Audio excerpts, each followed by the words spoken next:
Hello, good morning, everyone. Welcome to our first half 2025 results conference call. I'm Maria Carrapato, Head of Investor Relations, and I'd like to thank you for joining us today. I have our CEO, Marco Patuano, and our CFO, Raimon Trias, on the call. We'll go through a brief summary of our results, and then we'll be open to take your questions after the presentation. As usual, if you'd like to ask a question afterwards, please press your button on your screen and raise your hand. Okay, so without further ado, over to Marco. Thank you, Maria. Good morning, everyone, and thank you so much for your time. I'm delighted to start with the key highlights of the first half of the year, which continues to be marked by consistent execution with solid performance across all the key metrics, reflecting our commitment with our objectives. As a reminder, the numbers we are reporting today are impacted by our change of perimeter due to the sale of our business in Ireland and Austria. There is no contribution from Austria for 2025, and Ireland only contributed for the first 2 months. On a comparable pro forma basis, we achieved a strong growth in the semester, with revenues reaching 1.958 million and representing an organic growth of 6%, and our EBITDA after lease reaching 1.163 million, implying organic growth of 8.1%. Our recurring levered free cash flow per share improved by 10.2%. We are successfully delivering on our push for more profitable growth with significant improvement in efficiencies, which Raimon will give you more color on shortly. In terms of operational developments, we're excited to announce the renewal of our agreement with Odido in the Netherlands. The milestone reinforces Cellnex long-term industrial alliance with its clients, securing the associated revenues for an additional 15 years. It reinforces our commitment to delivering reliable, sustainable infrastructural solutions that support innovation and growth across the sector. Continuing our effort, we have extended our infrastructure agreement with Telefónica to support the rollout of up to 3,000 RAN-sharing DigiPops. This strengthens our partnership and reinforces our role in enabling fast, efficient network expansion. From a capital structure standpoint, we've issued a 7-year, 750 million bond with a 3.5% coupon. Additionally, we refinanced our 2.8 billion syndicated credit facility, ensuring our ability to meet future maturities and liquidity needs. I'm pleased to share with you another important development announced yesterday by S&P. S&P threshold for Cellnex investment grade rating have become more tolerant, allowing us to have a higher debt ratio whilst maintaining the same rating. As a consequence, Cellnex has been upgraded to positive outlook. This gives us materially more financial flexibility. As of today, we have not taken any decision as to how this additional flexibility could impact our capital allocation strategy. This will also be conditional upon agreeing a comparable level of flexibility with Fitch. During the second quarter, we successfully completed our share buyback program, a key initiative aligned with our capital allocation strategy. We acquired 24,064,404 own shares, representing 3.41% of the share capital, at an average price of 33.24 euro per share. This decisive move reflects our confidence in the long-term value of the company and demonstrates our commitment to enhancing shareholder remuneration. Moreover, this action reinforces our disciplined financial strategy and capital structure optimization while maintaining flexibility to invest in growth and value-creative opportunities. In summary, we believe our journey today has been marked by the definition of a clear roadmap towards profitable growth, solid commercial, operational, and financial performance, strong governance, and consistent and disciplined execution. Looking ahead, we are confident in reiterating our guidance and in our ability to deliver on our key strategic targets. Moving to slide 5. Let me start by reinforcing the foundation of our industrial value proposition, one that is clearly focused on maximizing long-term value for our shareholders while positioning Cellnex as a trusted partner for our clients. Our business model remains underpinned by strong fundamentals and robust free cash flow visibility. First, let me start from the strength of our MSAs. We have very long-term contracts in place with watertight all-or-nothing clause renewal mechanism, CPI-linked escalators, and very limited churn concessions. More importantly, they provide predictability of future cash flows, with anchor tenants securing the vast majority, being an approximately 70% of our revenues. The strength of this contractual framework has been proven over and over again, and more recently through renewals with major operators like Wind Italy, following its merger with Hutchison, with the renewal of Telefónica in Spain, with the Vodafone and Hutchison merger in UK, and with the MasOrange case in Spain. But I would also like to stress that we have other very important renewals for several of our secondary tenant contracts. Vodafone VMO2 in UK, the so-called Pharos agreement. Sorry, I had a moment of blackout in the communication. Is it fine? Yes. Okay. Vodafone VMO2 in the UK, the so-called agreement Pharos. Iliad in France, we extended extra 10 years. Orange in France, we extended the secondary contract for another 12 years. So not only we are demonstrating that our anchor contracts are rock solid, but also the second tenant agreements in our largest markets are also long-term and robust. With these renewals, and framed by the importance of our industrial partnership and spirit of constructive collaboration with our customer in each market, we have successfully increased the maturity and scope of service, preserving the underlying value of our contracts. I would also like to stress that we have only one renewal coming up for 2030, the terms of which have been already agreed, and no other major renewals until 2035. We have an important role as a key technological enabler. Our infrastructure enables the efficient use of spectrum, a scarce and highly valuable resource.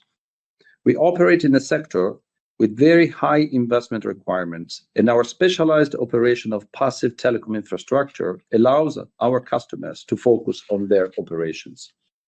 In particular, Europe continues to lag in 5G deployment and general network investments.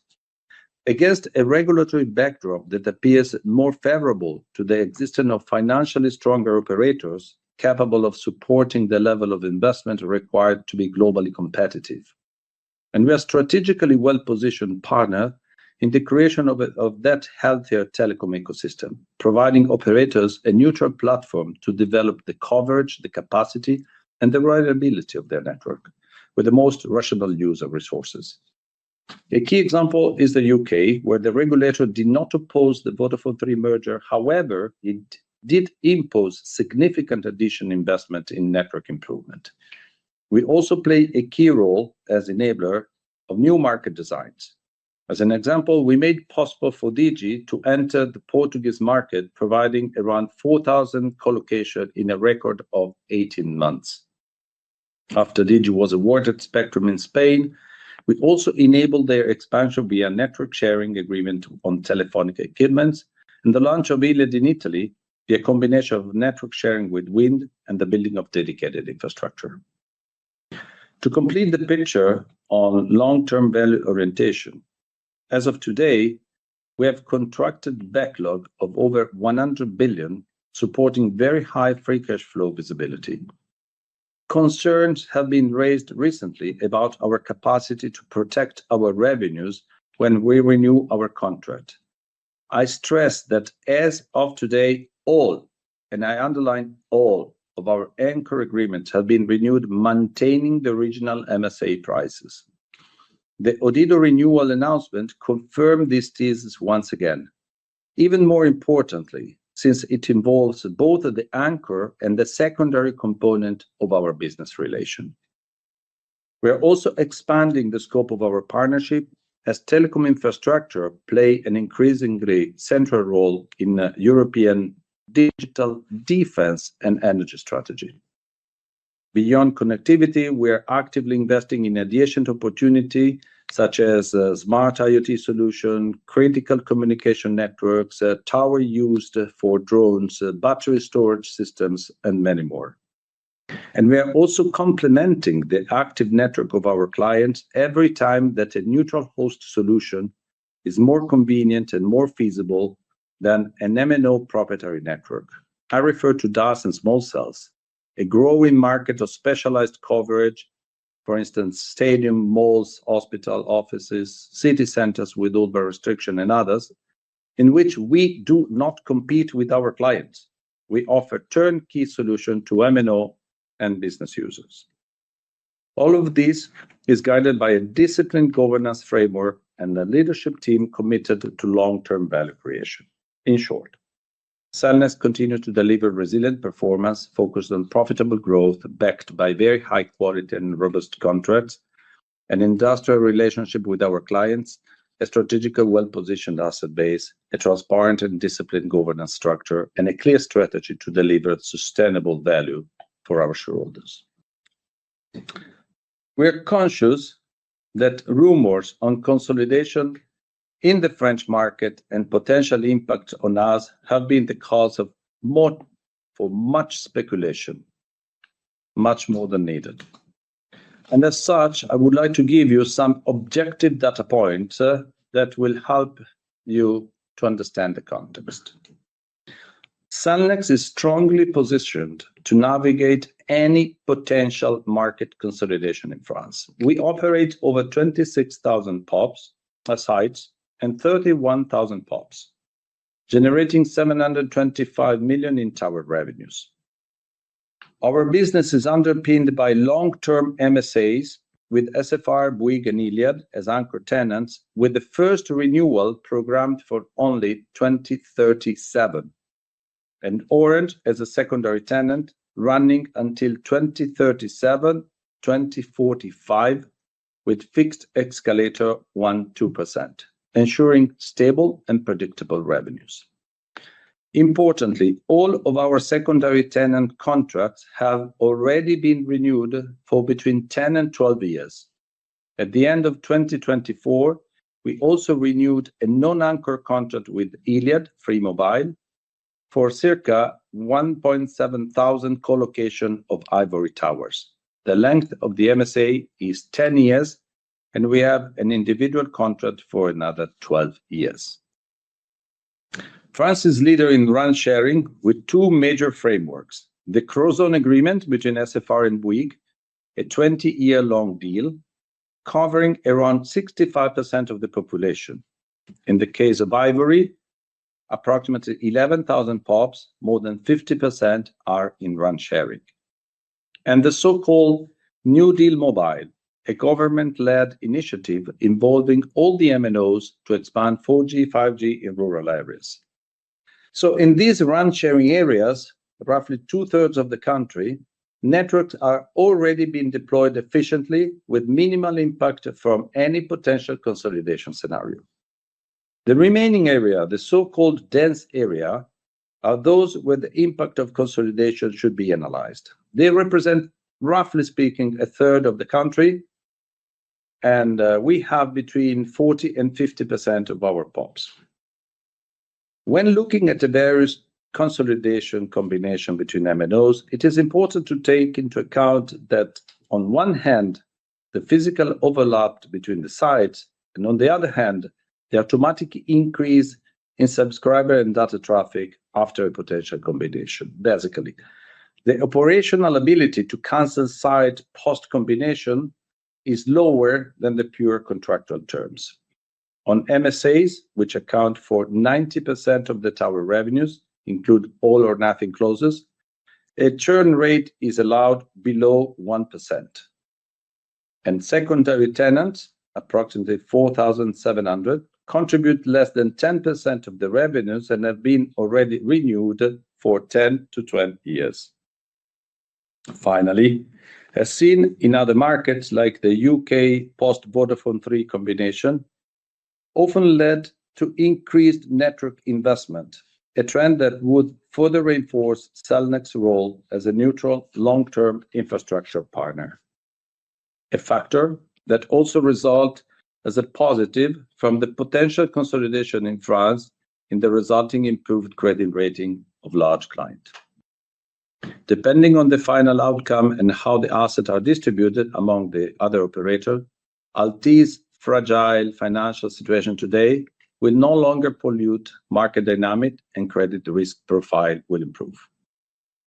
All these elements make us an unavoidable and strategically critical party in any potential market consolidation talks. Our contract with SFR cannot be transferred in parts without our consent. And as we did in the past, we are going to give our consent, swapping some colocation flexibility for the guarantee by the new tenant that the entire portfolio assigned will be duly priced and maintained for a longer period. We have thus far demonstrated in Spain and in the UK recent market consolidation that we are available to support the development of a healthier MNO ecosystem, introducing some short-term operational benefit whilst safeguarding and even potentially growing the value of our long-term agreements, also standing to reap benefits from potential optimization that result from MNO consolidation. Therefore, in terms of the current environment, we support the favorable regulatory tailwinds around MNO consolidation in Europe if they favor behavioral remedies, namely investment, to improve network quality and densification, in opposition to structural remedies of the previous years. Adding all up, we believe that the impact of potential consolidation scenario in France is limited, with potential upside. Move to slide 7. Further reinforcing the health of our strategic long-term partnership in different markets across Europe and our continued efforts to enhance network infrastructure, I'm pleased to share with you 2 key renewal agreements. From July 1st, DG in Spain started to use the spectrum it acquired as a remedy taker of the MasOrange merger. Within this context, DG and Telefónica formalized a long-term network agreement.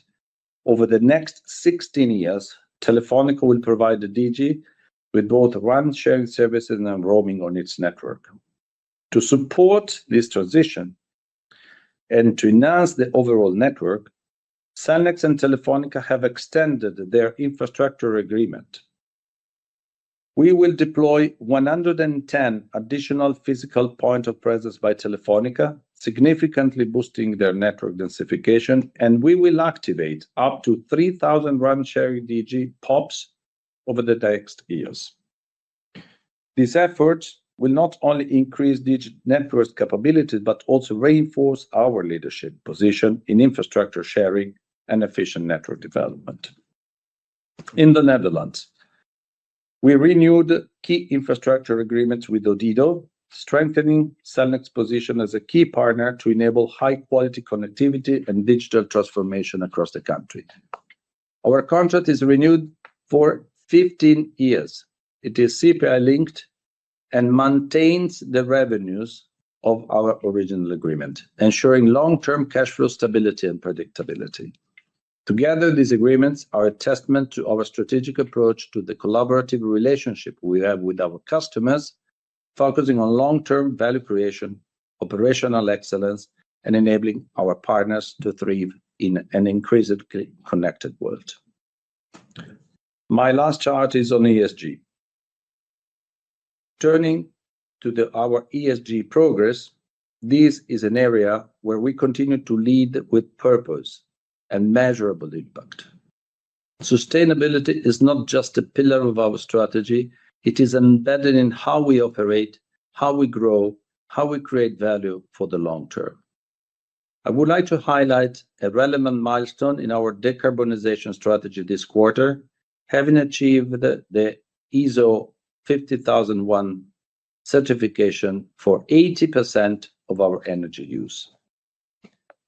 Our efforts in responsible leadership continue to earn us global independent recognition, renewing best-in-class positions in the major ESG rankings and standing out at the forefront of the most sustainable companies in the world. Raimon, I drink a glass of water and I leave the floor to you. It has been a bit longer than in the past, but I think that the MNO consolidation deserved a bit more space. I hope I made clarity, but of course, I assume that more questions will come afterwards. Raimon, the floor is yours. Thank you, Marco. Good morning, everyone. I will now run through some of the main financial and operating metrics we are reporting for the period. Let me start reminding you, as Marco did, that our numbers this first half 25 are impacted by the change of perimeter, as we have no contribution from Austria in the year 25, and Ireland only contributed within 2 months. This table gives you a clear comparison as where we are removing this effect from our numbers and highlighting the organic growth derived from our performance. As you can see, we continue delivering strong operating leverage. Revenues grew 6%, our EBITDA 7.3%, the EBITDA 8%, and our recurrent level free cash flow per share 10%. Let me remind you as well that our recurrent level free cash flow per share has improved not only as a result of the improvement of the recurrent level free cash flow, but also as a result of the share buyback we undertook during the first half of the year when we bought 24 million shares. Moving to our financial performance on slide 11, as I mentioned, our revenues increased 6% on organic basis and the adjusted EBITDA by 7.3% compared to the same period last year. This growth has been driven by the 4 business lines we operate, and in particular by the towers and the fiber connectivity and housing services. Our EBITDA increased 8.1% on the same basis, highlighting further growth in operating leverage and enhanced profitability. As we will mention later, we have accelerated significantly versus last year the land efficiency program, helping us improve the EBITDA. In terms of cash flow generation, our recurrent level free cash flow amounted to 832 million euros, with growth set to accelerate throughout the year thanks to the normalization of cash items below EBITDA, as I will explain later in more detail. As I said, the recurrent level free cash flow per share has improved 10% on the year as well. Moving to our key operational metrics, we have added 2,233 new sites in the context of our build-to-suit programs, mainly in France and Poland. Our net collocations in the first 6 months reached 578, impacted by the 974 withdrawals from MasOrange in Spain, as you know, negotiated in the context of the merger. Collocations have been well balanced by country, improving our tenancy ratio to almost 1.59. As regard to our investments in efficiency to optimize our asset base and drive operational efficiency, we have undertaken a combination of land site actions, acquisition, upfront payments, contract renegotiations, totaling 115 million euros in the first half 25. This compares to the 93 million we did last year, so there has been an increase of 23.7% that reflects the increased focus on land efficiency after the creation of Cellnex. Moving to slide 12, the first half of 2025 has seen another period of consistent commercial performance, with POPs growing 4% compared to the same period last year. This is explained by the net collocations contributing 1.5%. It would be 1.8 if we were to exclude the impact of the MasOrange in Spain. As a reminder, the new contract signed with MasOrange in Spain gives our client network flexibility in the short term in exchange for a single longer contract until 2048 and additional services to be provided by Cellnex. As per this agreement, no impact in revenues is expected until 2026, despite the churn seen in terms of POPs this year. Nevertheless, the impact expected for 2026 onwards will be compensated by new business.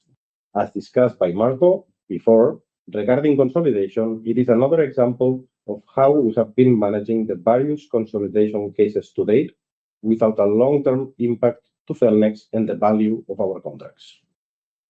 Moving to the next slide, we maintain strong organic growth at 6% year-on-year. As you well know, this is due to various factors like the price escalator and CPI from our contracts, the co-location we're undertaking on the existing sites, and the new build-to-suit that we're building mainly in France and Poland. To provide a clearer picture of our performance in the period, excluding the impact on the change of perimeter, on this slide, we are providing our organic revenue bridge on a pro forma basis. Let's look at the data by business line. As you can see on slide 14, our tower business that represents 80% of our total revenues is growing organically at 5.2%, driven by escalators and CPI, co-locations, and build-to-suit. As of June 30th, all price increases from the contracts have already been applied to all our customers in the year, and we have excluded, for comparison purposes, Austria and Ireland from the 2024 base. Moving to the next slide, we can see comparable performance of our other business lines, which continue to show healthy organic growth. In fiber, connectivity, and housing services, revenues grew by over 20% year-on-year. A key contributor to this performance is the Nexloop project in France, which exemplifies our ability to deliver advanced fiber infrastructure tailored to high density and high demand settings. Thus, small cells and RAN saw growth of around 2.8% by densifying networks and enhancing indoor coverage. What's driving this performance is the growing demand for smart infrastructure connectivity, particularly in high traffic environments like stadiums, such as Etihad Stadium and Riyadh Air Metropolitano, transport, such as the Metro Société du Grand Paris, airports such as Milan Malpensa and Milan Linate, and hospitals such as Bergamo. These deployments demonstrate our ability and technical expertise to adapt and deliver value in mission-critical scenarios. We could also add to this list Metropol, our joint venture within the Metro de Madrid, which operates the DAS service for the MNOs in Madrid Underground, now developing the 5G update. In broadcasting, revenues increased by 2%. This cost-efficient business line, operating mainly in Spain and the Netherlands, continues to generate strong cash flow and offers long-term visibility thanks to its mature and stable structure. If we move to slide 16, we keep improving all our cost drivers to drive efficiency. As part of the strategy set out on our Capital Markets Day and our continued focus on industrial excellence, our main efficiency ambitions relate to asset rationalization, cost-based optimization, and group-wide productivity. Again, considering pro forma numbers, the reduction in headcount is part of our broader strategy to optimize resource allocation, enhance productivity, and focus on core activities. In June, it took place the first phase of the recently announced redundancy program in Spain, which is implemented over the 25-27 period. This plan will also result in discontinuing certain operation and maintenance contracts which have a nil or negative EBITDA contribution.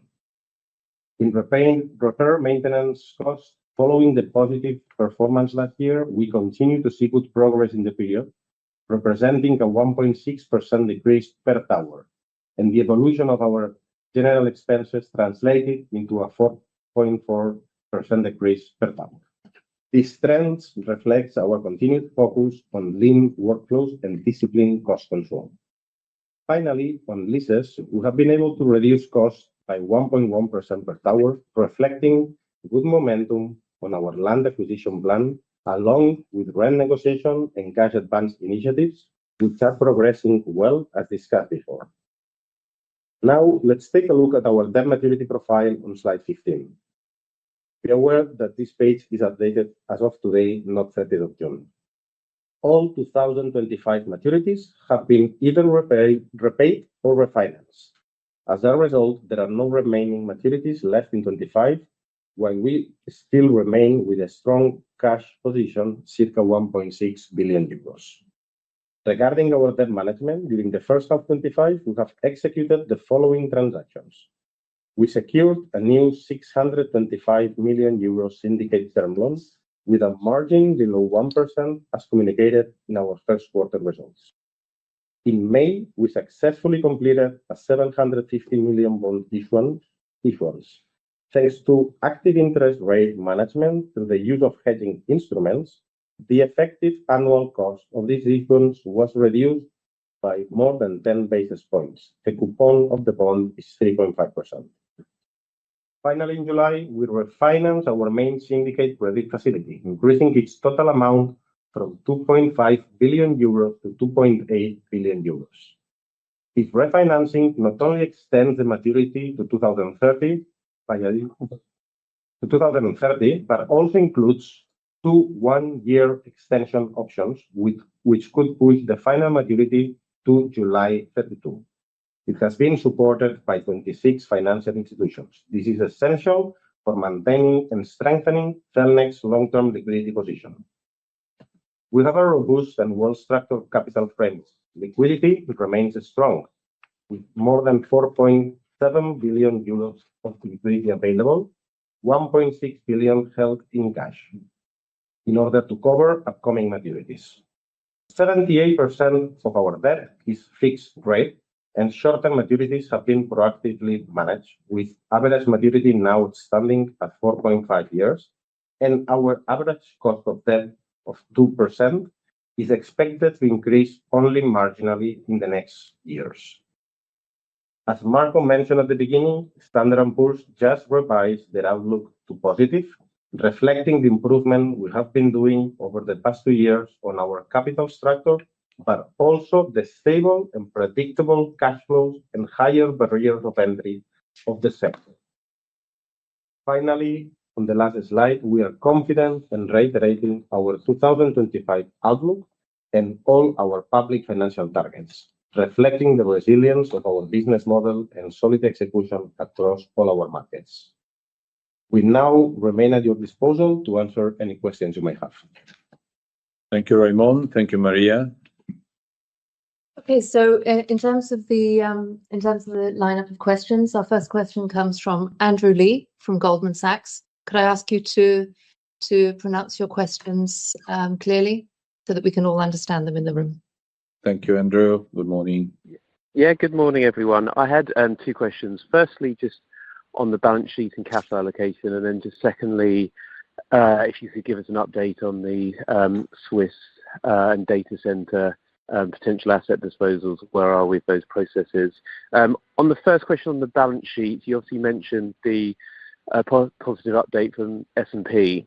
I just wondered if you could talk through with a bit more colour how that has affected your thinking about your optimal gearing for now, and how that thinking has evolved. I think you've talked about a 5 to 6 times kind of range of leverage that you're comfortable with. Is that rising now? And any kind of colour you could think on how you're thinking about that would be really helpful.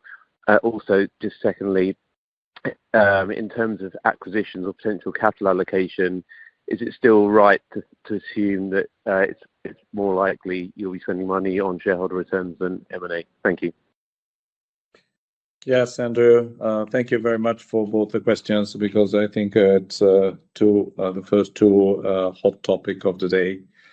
Well, the update of the S&P has been a long discussion we have been having with the rating agencies, meaning that the strengthening of our balance sheet and the predictability of our cash flow is really remarkable. If you add our industrial position, the differentiation of the portfolio, if you put all in the basket, what you see is that we have more credit capacity than what was originally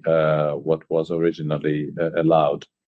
Now, the conversation with S&P, I make the long story short, is de facto a rating improvement, But it has not been shared as of today by Fitch. So we are having similar conversations with Fitch in order to understand where is the comfort zone of Fitch, and therefore the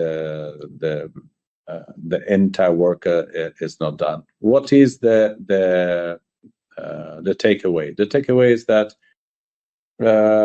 our strategy and our discipline has been rewarded by the rating agencies. Point number one. We have more flexibility. Point number two. This flexibility has to be confirmed by Fitch. So as of today, we have the flexibility only from one of the two rating agencies, and our view doesn't change. So it's good to have more flexibility in the balance sheet. But as of today, we stay committed to our strategy, to our financial discipline, and going forward with the board of directors, we will understand if and how to use this financial discipline if and when agreed by both the rating agencies. With reference to the asset rotation, well, to say the truth, we have very little to share with you. The potential transaction both in France and Switzerland are still on the desk of our M&A guys. So we have as of now nothing to share, and we will provide you as usual update as soon as we have reliable information. Let me add a couple of points. We stated tens of times, but I will never be tired of saying again. We are very disciplined in our approach to the capital allocation, and every decision we make are based to the maximization of the shareholder value. So what I mean is we are not forced to do nothing. We have a solid capital structure, as I said, further reinforced yesterday by the upgrade of S&P. We have committed to a shareholder remuneration which is not based on further disposals.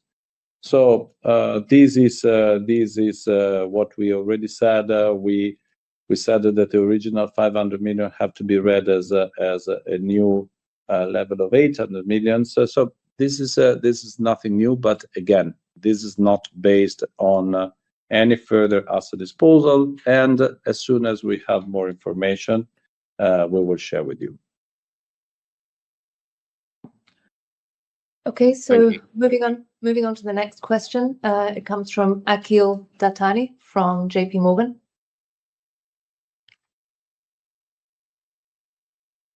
Hi, morning. I've got two questions as well, please.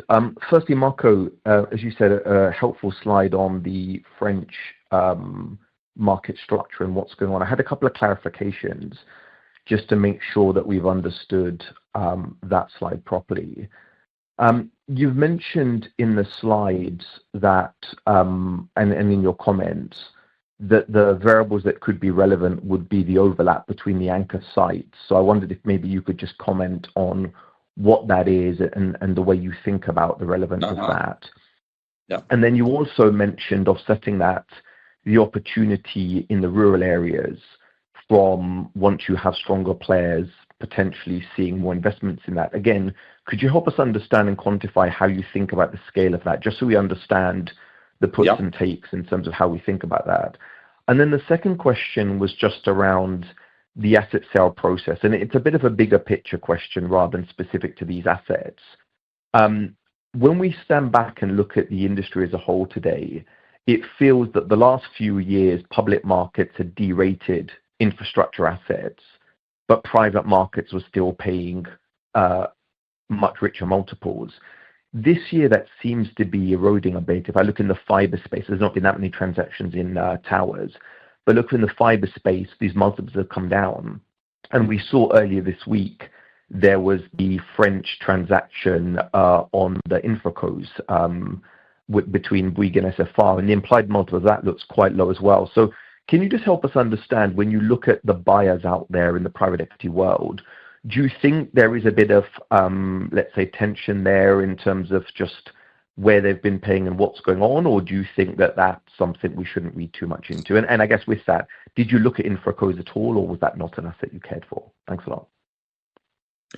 Good. So thank you for both your questions. On the French case, you got perfectly the 2 points that I wanted to underline in the chart. So if you allow me, I swap the order of the answer. So I start from the rural. As of today, the rural coverage in France is a mix of run sharing and colocation. So the number of duplicated towers, duplicated towers for me is you have two sites, two infra, where technically speaking, with a higher colocation rate, you can serve the population with only one tower. Okay, the number of duplicated assets is relatively limited. Why it's relatively limited? Because SFR and Bouygues Telecom are run sharing by design, and Orange, after the first phase of network deployment, they started using colocation more and more. They have their totem tower, but they started to use colocation more and more. We have several thousands of colocation requests from Orange in rural areas. So it's a big market. As you know, France is more than 500,000 square kilometers. France is big. And the more you go in the deep rural, the more you feel that, the voice coverage is okay, but the data coverage is not okay. So in the rural, the possibility of network rationalization, I would say that the network is fairly rational as of today. So impact, modest, upside, material. The problem of the upside is that the original build-to-suit criteria, so the one that was, an extension of an M&A transaction, is not actual any longer. And so if someone asks us to replicate the old build-to-suit agreement, the answer is that those agreements are not replicable anymore. In the urban areas, I want to share with you. So before talking how we see France is what we see happening in Spain and in England. So it's more moving the pieces on the chessboard than canceling. Why?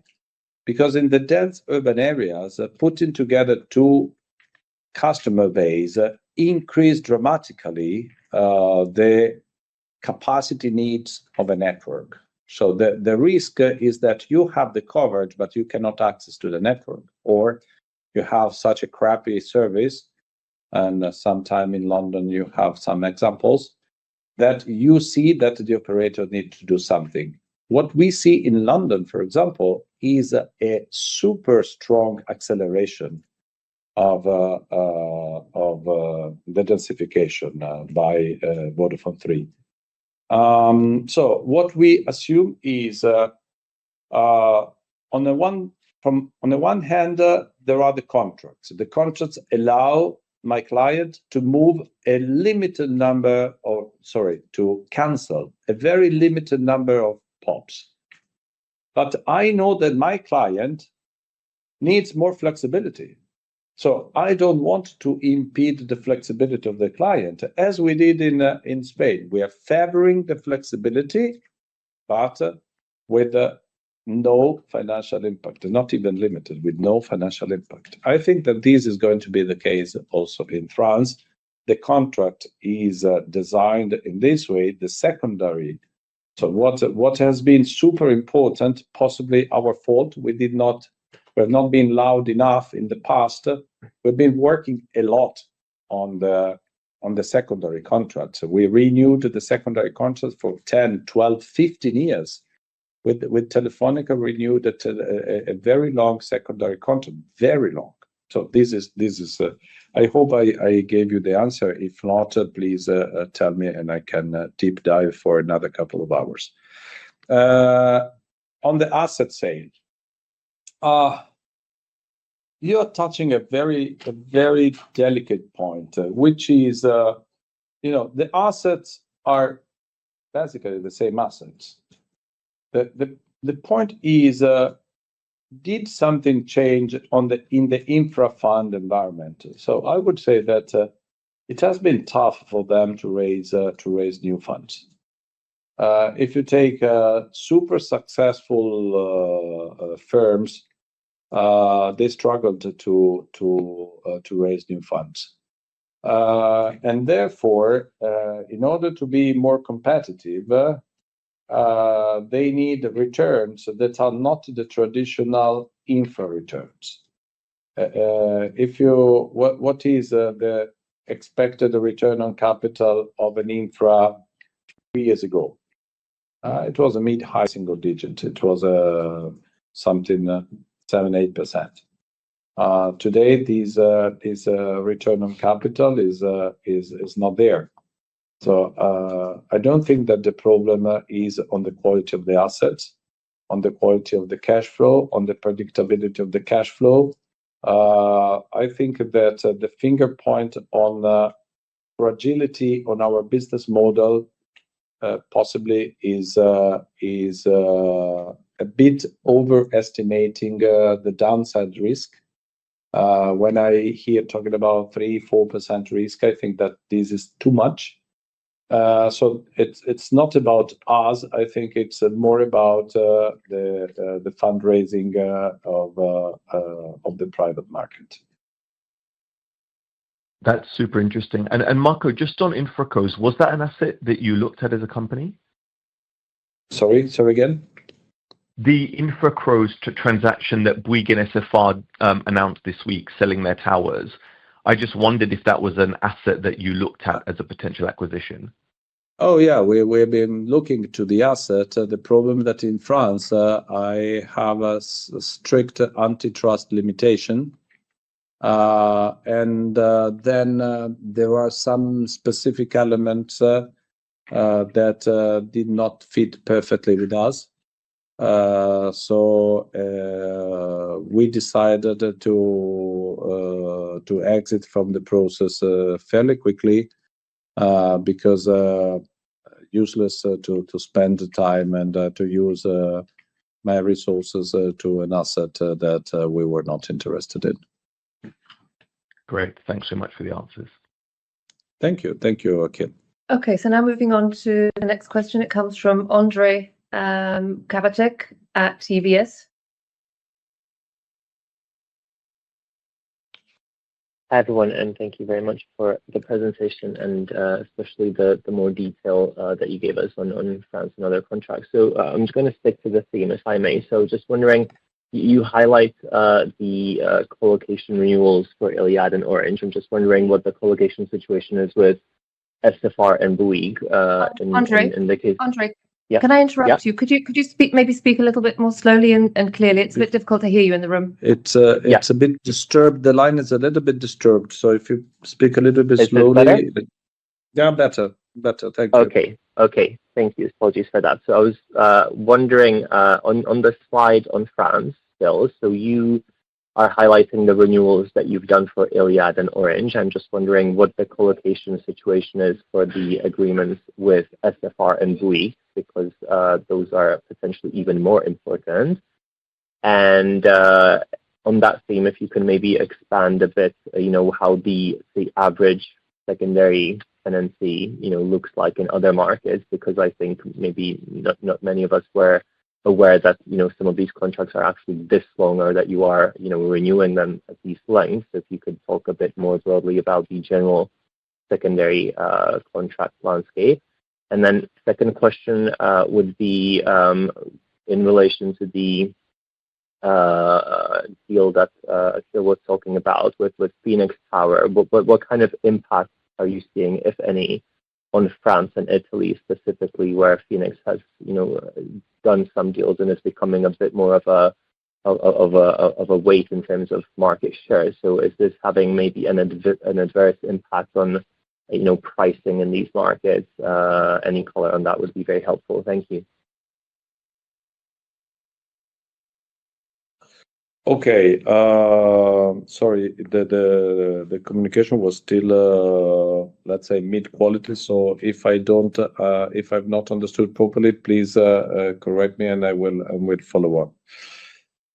Co-location in France was your first question. So co-location in France, we have to split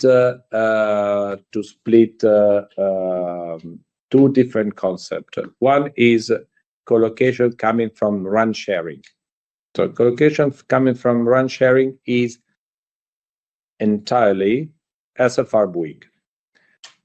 They have this network sharing called Crozon. It works in all the countries except the high-dense area. And the contract for us is fairly protected because the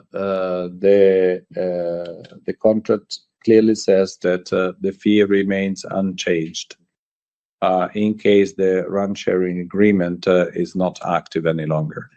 So they wanted to integrate the network, so having a single network instead of RAN sharing. Be my guest, it doesn't change a penny of my revenues. On the secondary tenant contract, so point number one, the three operators that have a MSA with us at the time of the portfolio acquisition signed very important build-to-suit agreements. So as of today, there is a significant number of sites, individual sites, tenancy one, with most of them. So the second tenant is something that has been used particularly by Iliad and by Orange. Iliad and Orange have a quite long contract. They are priced, let me say, the price is a market price, let's say approximately 50% of an anchor fee, more or less. We're talking about 3,000, 4,000 POPs, and excluding the RAN sharing, so on top of the RAN sharing. And we agreed with them two things. One is the extension of the duration of our contract. As always, there is a modest respiration rate that is quite modest, well below 1%. And we agreed on a 10-year duration contract with CPI escalators, so the usual one. We have agreed with them. We have a pipe of further co-location requirements, which depends mostly on permitting. So the bottleneck today is represented by the permitting. On the pricing of the secondaries, I think I gave you the answer. If I understood well, the second part of your question was again on the deal of the Crozon Tower. Is it correct? Yeah. How it impacts the PDI? Yeah. So I think that the company who went for well, let me make one step back. The tower market in France is pretty fragmented. So if you take the number of tower players, it's Cellnex, Totem, Phoenix, TDF, American Tower, and there was Crozon, and there was so it's way too fragmented. So the fact that the market, the tower market, go in the direction of the consolidation, it's a net positive for the French tower market, because you avoid to have marginal operators who tend to act irrationally in order to get more scale. Tower business is scale business. So if you don't get scale, at the end, you do something to get the scale, which can be something not good for the market, because you can start touching the prices in a rational way. So we have limitations in acquiring big portfolios. When we made the last acquisition, the antitrust gave us remedies that ended with the sale of several thousand towers, approximately 3,000 towers, which is the base of the Phoenix Tower portfolio. So if you ask me, is 3,000 towers an optimal sizing for getting the scale? The answer is no. With 3,000 towers, you don't get all the benefit of the scale. So it's absolutely natural that you have on one side a market too fragmented, on the other side someone with good funding capacity who wants to get more scale. So I think that what happened is natural. The market goes towards a more consolidated tower market, which means a more rational tower market, which is good. And it was a portfolio too big for us for entering, without another nightmare of you buy 10 sites and you have to sell 5. So it's my team in France has so many things to do that I don't want them to be in this. I hope Andre, I answered your questions. Thank you very much, Marco. If I may, well, maybe more directly on the SFR and Bouygues situation. So obviously there are 2 MSAs. There is the network sharing, Crozon, but then what is the exposure to, say, less protected trade secondary tenancies, if any? Yes, we have 2 MSAs, because we have 2 MSAs, one with SFR and one with Bouygues. But the 2 MSA on the RAN sharing component are cloning the close one the other. So believe me, it's even less than modest, the impact of the potential. If the consolidation is on the network is Bouygues with the SFR, you open a bottle of champagne. Okay, thank you very much. So thanks for your question. So moving on to the next question, it comes from Rohit Modi from Citi. Rohit, if I could ask if you could also place your question clearly so that we can understand in the room. Sure. Thank you, Maria. 2 questions from my side. One is a follow-up on the French consolidation. You mentioned about limited impact from the French consolidation. Does that mean that the limitation from the agreement you're ready to let go some of the revenue, or that's a combination of some of the revenue that is already at risk when consolidation happens, as well as some of the revenue might let go from for a higher duration? Second question is around the capital structure, and I understand you mentioned that it remains as it is, but I'm just trying to understand what happens if Swiss sale and French tower sale doesn't happen, and you have a bandwidth from S&P, but you still need Fitch approval from Fitch. If Fitch doesn't give approval, is there any change in terms of your shareholder returns for next year? Thank you. Cool. I leave it to the CFO the capital structure, because otherwise I don't understand why you pay the salary, and I take the one on the friends. Well, I always refer to limited impact. When I speak about France, I would say that my base case is no impact. Okay, this is my base case. Why I'm so positive? Well, point number one, the quality of the contracts we have. Same as we did in Spain. In Spain, we traded operational flexibility with two things, with revenue stability and contract duration. Now, in France, to say the truth, contracts are fairly long, very long. We well beyond 2040, so I'm not particularly worried. But what is important to me is that since the contracts are all or nothing, what we don't want is the fragmentation of the contracts.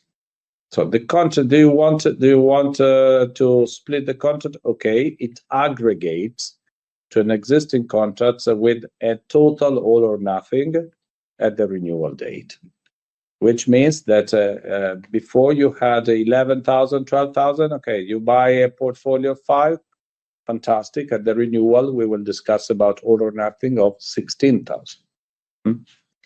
This is the point. That is, by the way, what we discussed with MasOrange, and it's rational. It's a win-win. So my base case, Roshan, is that Rohit, is that we have this case. I'm pretty confident. What is important is I think that everybody understands that you cannot discuss about in-market consolidation without having at the table such an important player as Cellnex, who is a partner of choice of 3 out of 4 of the players in the country. So this is where we stand. Raymond. So on the capital structure, Rohit, if you recall, when we had our Capital Markets Day in March 24, we committed to various things. The first one was to be investment grade. It is something that we already said before that date, but we achieved on that date. We committed to be 5 to 6 times levered. Being investment grade meant being below 7 times with Fitch, below 7 times with S&P. And we also committed to start shareholder remuneration in the year 26 with a 500 million dividend. What has changed since then till today? What has changed is that S&P yesterday, because of the improved outlook, they have given us more flexibility. But Fitch, as of today, remains exactly the same. They have not changed anything on their side. We remain with the limit of 7 times. This means that to be within their 7 times, we still need to be between our 5 and 6 times. This is not changing as of today.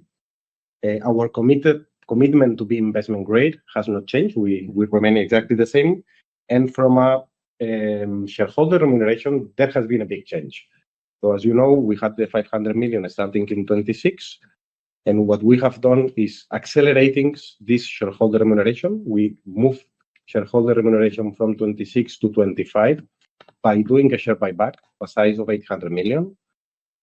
And what we committed as well is that for the year 26, the shareholder remuneration between dividends and share buybacks will not be below the 800 million that we committed. The different divestments of Switzerland or France do not change that picture. This means that what we have committed, the same like we did in the Capital Markets Day, each without further disposals or other inorganic things. This means that the 800 million committed for the year 26 remains. Whatever happens with the 2 transactions of France and Switzerland, if the transactions were to happen, we will reconsider then the shareholder remuneration for the year 26. But if the rest is not changing.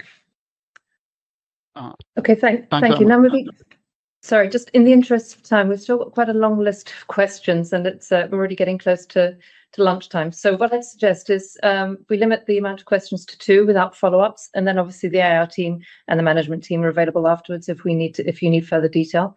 So we'll move on to the next question, which comes from Nick Lyle from Berenberg. Yeah, morning, guys. Can I just ask one about the rental levels, please? I'm assuming that the SFR rents for the urban sites that we're talking about are high. So could you just talk about the risk that the rentals are higher than averages in France and how you offset some of that? And also, how much control do you have over the timing of the revenue impact, the short-term impact versus longer-term gains, for example? Could you talk through the risk of that as well, please? Thank you. Yeah. Well, the topic of the prices in France is a no issue. So the prices are fairly aligned in France, which it's the market, it's the dynamic of the market. So and in France it's super interesting because prices are fairly aligned and the number of operators are many. The tower operators are many. So it means that there is a market and a market price. Different object, more or less the same price, which is okay because you have not an incentive to move because you have to trade between different price expectations. But as I told you, it's a super good example because the French tower market is possibly the most fragmented in Europe, and prices are not that different. So I don't expect. The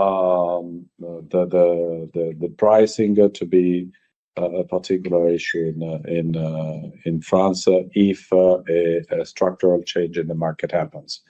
By the way, everybody consider that the structural change happens tomorrow, which I honestly have to say that it's not that obvious. Okay, so we are just discussing about a case, a possible potential scenario.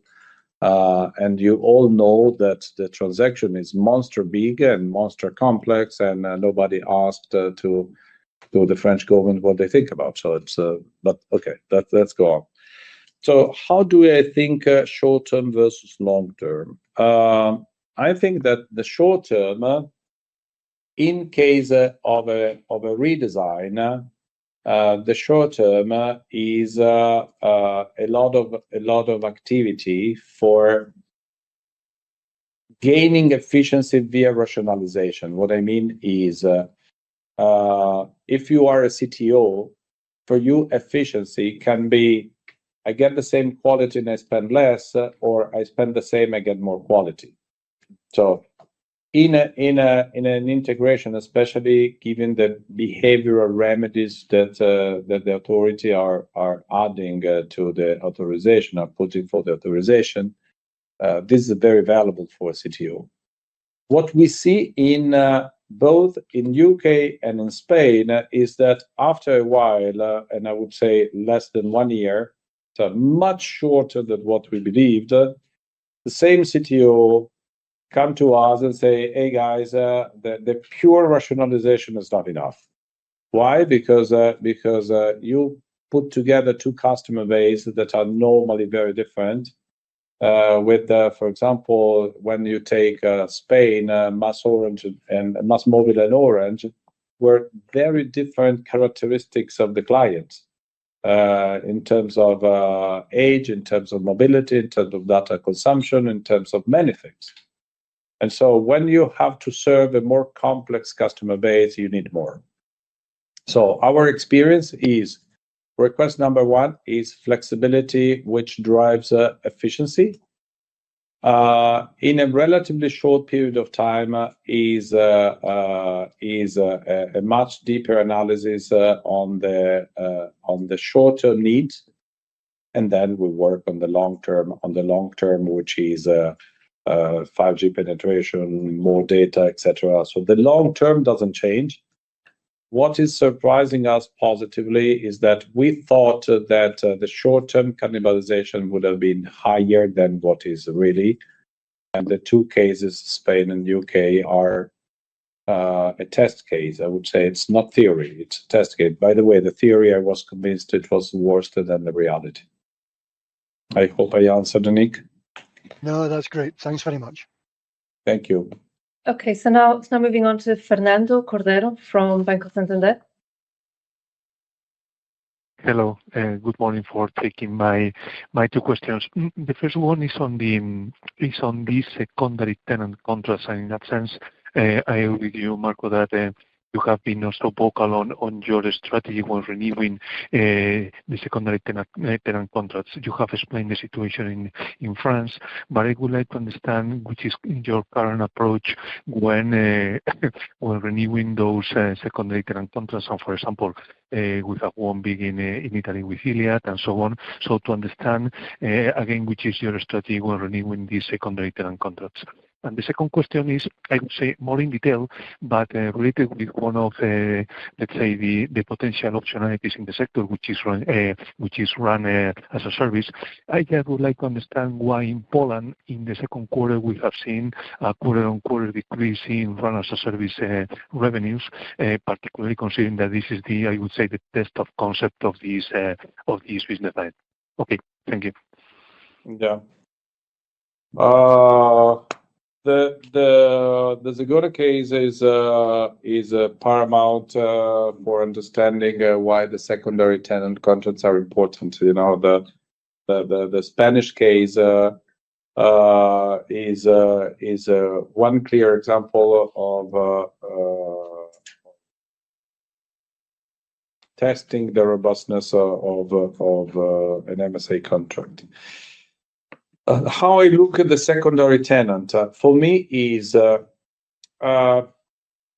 anchor contract, differently from the US. An anchor contract is made with an industrial component and with a financial component. Okay, so the industrial component is what you price the secondary tenant. And the financial component is what is priced in the anchor contract. So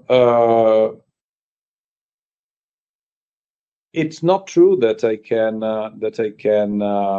and this is, by the way, the reason why market by market, if you look at how different tower operator price the secondary tenant, yes, there are marginal difference because in operations you can be better or worse. But by the way, a larger operator is more efficient than a smaller operator, and so we have a good pricing capacity. So our strategy is we don't compete on secondary tenant on price. What we do is we compete on service. My chief operating officer has prepared a deck of SLAs that we ensure to the client, which are top of the industry. We are pricing rationally. So the way again is to have good contracts with good quality. Depending on the case, there are tower adaptation that we can absorb, or we can agree with the client that they will pay for, and this will also influence the price if I have to absorb the adaptation cost. Possibly it's higher. So that's it. Poland. On the other topic, Fernando, on Poland, the deviation that you have is not coming from the run as a service per se. It's coming from the lower DAS activity. You know that we have DAS both as a service but also as trading. And last year, Poland had more activity on trading. This year is less activity on trading. If you want later on with the IR team, you can get further details so that you can try to understand the variances. But I hope it's clear what is the difference between a trading activity. I mean, when we talk about trading or DAS as a service is when we do execute the CapEx. So you have long-term revenues coming from the contract where you are charging not only for the asset, but also for the service that we give to them in terms of maintenance and the management of the tool, etc. And in the case of the DAS as a trading, what we do is we buy and sell as a trading activity. So you have the cost going through the P&L, not as a CapEx. And then we just invoice a lower amount going forward that is linked to the maintenance of. Yes, we make an engineering activity for a client. So that's the difference. But in terms of the numbers, you can check later on with the team if you want. Okay. But the run is stable. Okay, so now moving on to Roshan from Deutsche. Hi, morning everyone. I've got two questions, please. Firstly, just on France, and very quick follow-up. Whilst we're clearly seeing how the situation evolves, I think some of the operators have said discussions are taking place. Have you already been involved in these discussions at this stage? And a lot of talk has been around the top-line implications. Now, France remains the one market where you have the biggest build-to-suit. Is this where you can really, at this stage, look to combine those build-to-suits, something which you've talked about before? So rather than just having the top-line benefit, you've clearly got the material benefit at the OpEx level and those high tenancies. And second question, more operational on the LandCo. I think previously you were running at around 900 site actions a quarter. Now, whilst you've given the absolute spend, are we still looking at that 900 level, or have any of the pricing dynamics changed there? Thank you. Okay. In France, we had a separate conversation with all our clients, including SFR. But as far as we know, there is not a common table, so we cannot be invited to a table that is not there. So what we told to everyone and the answer we got from everybody is that the day that this table will be up and running operationally, of course, we are an important element. You were mentioning the build-to-suit. Well, of course, the build-to-suit should be understood, but the build-to-suit, if you do, you do. If you don't, you don't have the capex, and you can allocate the capex to other things. So the build-to-suit per se are a good business. As of today, making a big average, let's say that is like buying towers at 15 times, so it's a good business. But I don't want to build useless towers. So if my client doesn't want, I save the capex and I use the capex differently, or I give the capex back to my CFO, who is happy like a baby. So on the land, if I may, it is true that until last quarter we were reporting the number of actions we put. On this quarter, you have seen more focus on the value of the action because it makes more sense to look at the value. We will come back if you needed to put the number of actions. Number of actions have increased slightly. We have done in the first half of the year 1,900 approx, a bit less, but 1,900. I think the first quarter we were below the 900. What means that you have increased a little bit, but it's still not significant. But you have seen that also the value of the actions have been a bit higher. So we have increased the land activity by 23%, reaching 115 million euros in this first half of the year. Yes, what we can add is that average price has not changed. So the activity of the land aggregator is not hurting us in terms of return that we can get from the acquisition or long-term renegotiation of the contracts. And very importantly, we are finally lending to a more quiet scenario in France, and allow me to stop here. Okay, so now moving on to Ottavio Adorisio at Bernstein. Hi, good morning. For the benefit of time, let me ask a straight question on numbers. The first one is, if you can give us a bit more granularity about the agreements you announced today with TAF and DG. You didn't make any change to guidance, so I suppose that either the contract is negligible or it's back-end loaded. The other one on the numbers is on the CapEx. The bulk of the growth CapEx still in site adaptation. Now, from memory, it's a lot to do from upgrading some of the towers you bought to multi-tenancy.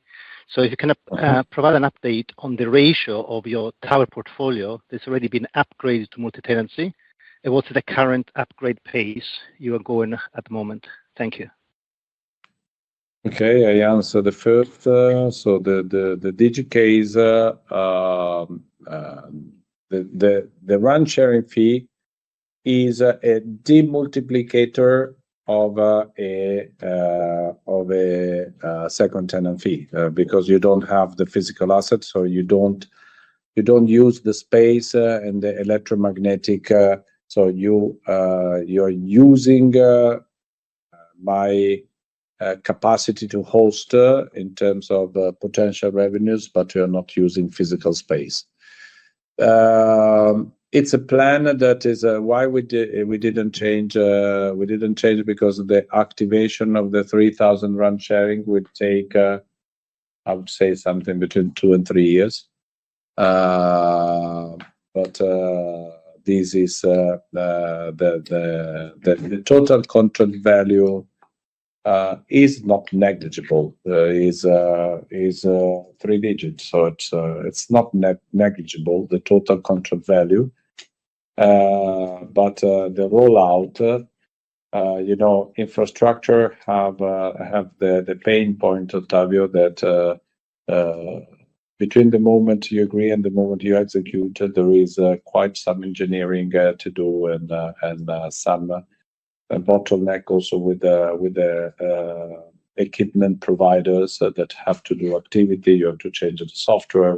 You have to do things, so it will take a little bit of time. But the total contract value is not negligible. On the second, I leave it to on the second question, as you clearly expressed, no, we have in the capex, this tower expansion capex that includes the fact of reinforcing the towers in order to have multi-tenant towers. As you know, when we bought some of the portfolios of towers, some of the towers were not prepared to hold multi-tenants. That's why we are having to do. Can I expand on this because I think it's important. Please consider that in Europe, most of the towers have been built by the operator themselves for hosting their equipment in a 2G, 3G environment. So when you take the tower, the oldest one, you don't have a big mast that you can put an elephant on it. It was a relatively thin animal that was able to resist 50, 60, 70 kilos. Now, if dual tenant 5G, we're hanging at 30 meters, we're hanging a ton with approximately 15 square meters of wind effect. So you have to imagine that in a windy day, you have to avoid that your tower goes 3 miles away because it starts flying, which is what happened in Portugal 3 months ago. A windstorm took 7 of our tower and moved nicely a sort of 200 meters away. Thanks God we did not kill anyone. So this is very technical. That comes from the origin of the industry in Europe, and we are doing not because we like it, but because in order to make the collocation, you have some technical activity that has to be performed. Sorry to jump in. I think super clear, and then it depends very much on the country. There are countries, right, that have already done most of the work that need to be done. Others are still needing to do. So it depends very much on the country. If you want, again, with the AR team, we can give you more color on a country by country basis where we believe it will be heading over the next years. Yes, correct. Okay, so I think that's it. I don't think we have anybody else. I thought there was James. Okay, no. So yes, we do. So the last question comes from James Ratzer. So James, you're the last question before us and lunch. So and the holidays. So please go ahead.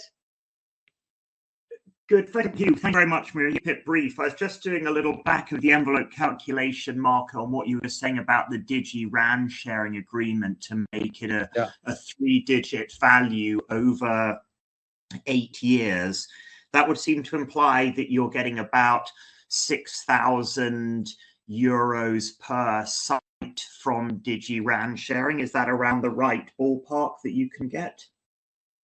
I'm sorry, I'm really sorry, James. We don't enter in the details of the contract because it's covered by NDA. But there is a little point. When we calculate the total contract value, the duration of the contract has several clauses of automatic renewal. So you should imagine that this contract, and they have an agreement with Telefonica of 15 years. So a good part of our contract, there is a part of the contract with a shorter duration and a part of the contract with a longer duration to be compliant with the terms that Digi has with Telefonica. So